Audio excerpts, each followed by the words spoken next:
Welcome everybody to Young Composer Reacts to Snarky Puppy Lingus. We like it here.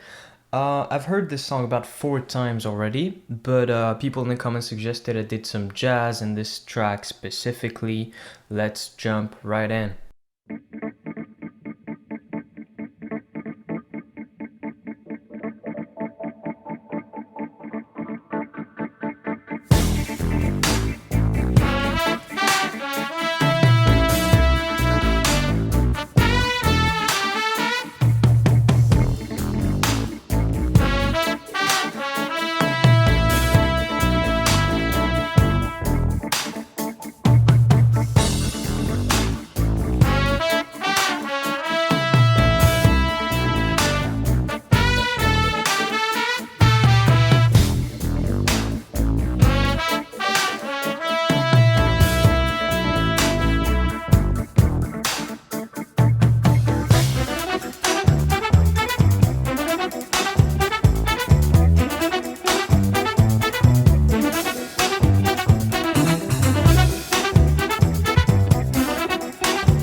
Okay, so I stop it right there because there's a lot to unpack.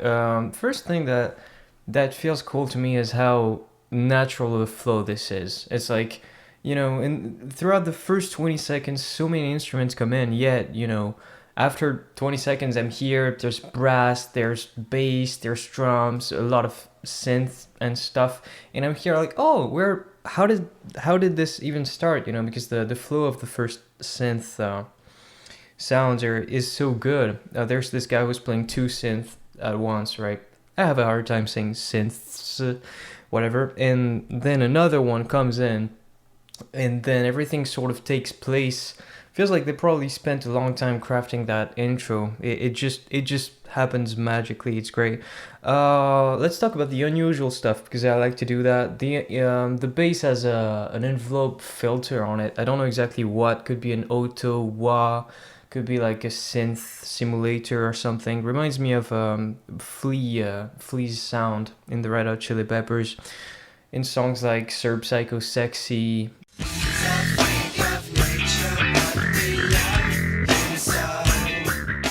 Really cool effect. Gives the bass a little bit of a mystique feeling, like it's trying to speak, brah, brah, like it's yawning or even puking. I love those drums. The snare is really strange because as you saw, he has like one snare with a symbol on it that looks like a china, and apparently that's what does this weird, extremely high sound, like it sounds like a slap. I thought it was triggered by maybe a pad or something at first, maybe by another percussion player that we don't see on camera, but no, I think it's that symbol on a snare. I never saw that before. Really cool.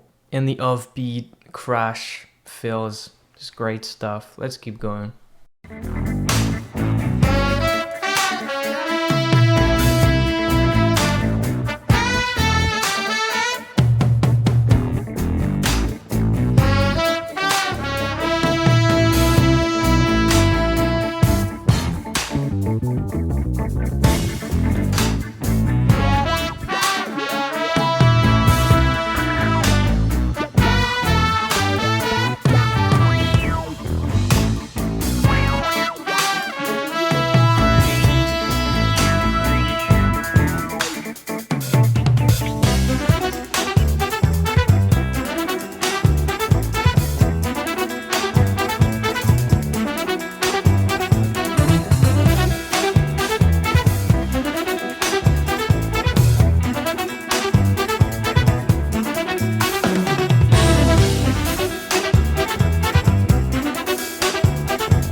Okay, goddamn, sorry for pausing there, but there's again a lot to unpack. So we're going into a repetition of what we already heard in terms of structure. So we have the da da da da da, the riff part, let's call it, and then we have the part with the guitars. I forgot to break that down. That was really cool. Did you notice that when the three guitars or two, I don't know, play that riff together? Do do do do do do do do do do do do do do do. The synth that comes in at first is just slamming the chords at the beginning of the bars and stuff, and then it builds and it brings a little more rhythm to it. It also brings more dissonance. I love this sort of stuff when you take things out of context. For example, the guitar riff on its own, it's pretty meaningless, right? You don't know exactly what it means in terms of harmony. It's really the synth that's telling you how to feel about it. Well, if you change up the chords, obviously the whole thing is going to change completely.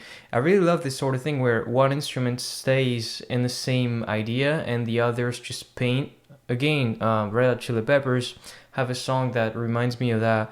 It's the outro of Purple Stain, where Flea keeps playing the same riff over and over again, and the guitar player, John, is all over the place with the chords. Really cool stuff.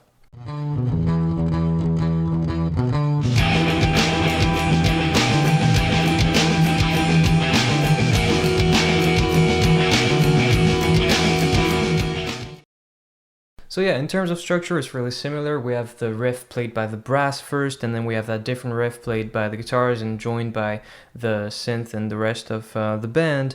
But it's more elaborate this time, and what I love is that one of the synth players is now playing with the same effect that the bass is, so playing with that envelope filter. I don't really know how to define envelope filter, to be honest, but it's really funny because it's more of a synth sing say that thrice. It's more of a synth thing than it is a bass thing, and so it's really cool to see them both playing with that same effect. I went back a little bit because that build up was great, so let's keep it. Let's take it from here.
Wow. Right there as they went into the brass riff once again, it was again the same section that we heard from pretty much from the top of the song, but like the drums were going crazy now. That's what I love about this sort of stuff. It changes the context. It doesn't have to be harmonically that you change the context. If if you get this drummer beating the shit out of drums during this section, it's gonna change the feel of it completely. I love how happy everyone looks. Like everybody who's playing is such a bro. The dude on the percussion is such a bro. Like just look at his face, man. It's great. So we're getting into the first solos here, and if you're not familiar with jazz, essentially jazz is like a bunch of crazy musicians doing solos. That's really how you start with jazz. I was in a jazz band for 7 years, I think, and I didn't know much about music theory and stuff. Still really don't.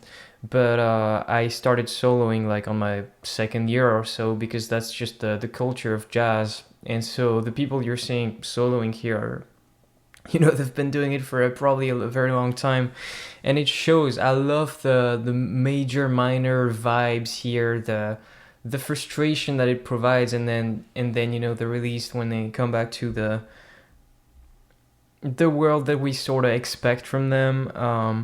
I think there was a little bit of an effect on that trumpet. It seems like this band really likes to mess with envelope filters, so I might be wrong. It might just be like the sound of the trumpet, but yeah, really cool sax slash trumpet exchange.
I'm so sorry to cut it now.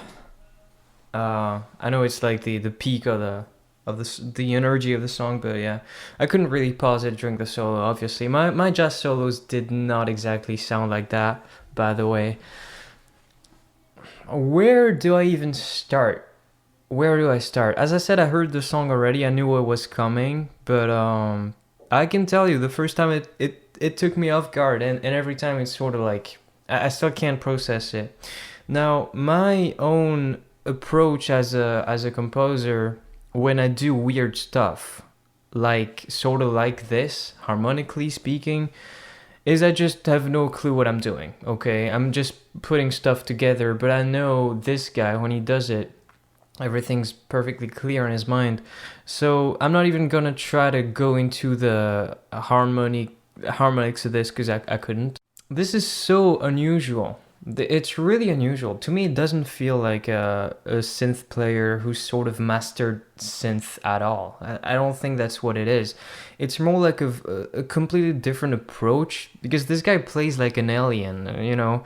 There's two dimensions to that. First, he just plays extremely well and like, you know, sort of superhuman attitude, but also, what the fuck's he doing? Like, there's like 20 musicians in that room who can all back him for his solo. It's like it seems so natural to go for a lot of single notes in that situation, you know. Now that's what I would do. But he's like doing a whole different song on his own. Like he's by the end of it, he's like playing chords with each hand. This would 100% sound great without the rest of the band. Like this is sort of completely isolated from what the rest of the band is doing. And again, my approach when I do weird stuff, I don't know what I'm doing. So already the sort of weird rhythm that we have going on with the bass and kick drum, I have no idea what's going on. I wouldn't be able to follow that. I can't even really get the relationship between the synth solo and it. And it feels like he just gave up in terms of trying to be with the other guys, and he's just doing his own thing. And he's not doing random stuff, like he's in key with himself, but the relationship between him and the rest of the band is sort of like obscure, at least at the beginning. And then he starts, as he builds it up, he sort of meets them halfway. But yeah, it's extremely surprising that he goes for this approach where he plays chords with his left hand and the rest of the solo with his right hand like that. Which makes me think the whole thing is improvised, because we could have another synth player play the chords, you know what I mean? If you're gonna solo, like just plan it out and have somebody else do the thing that's gonna repeat all the time. He doesn't repeat anything in this solo ever. Like there's no lick, there's no recognizable riff. All of it is merging all of the time. Never saw anything like this before. And I sort of come from the guitar world, so it's more instinctive to play single notes on guitar, obviously. But even in the weirdest of guitar solos, you're gonna have some sort of repetition at some point. I mean, think of the things that are, most influential to guitar players, like the solo Stairway to Heaven, the part that really makes you go like, ooh, what the hell is going on now? Is there repetition, right? Repetition legitimizes. And this guy is just over here like riffing, coming up with brain bugged. Jeez. Let me go back a bit.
Wow, this is weird for me. I don't have any experience reacting to stuff, obviously, and the feeling I get is like I want to get out how I feel about it, not necessarily with words. Like when I see stuff like that, I just want to scream, which I can't really do.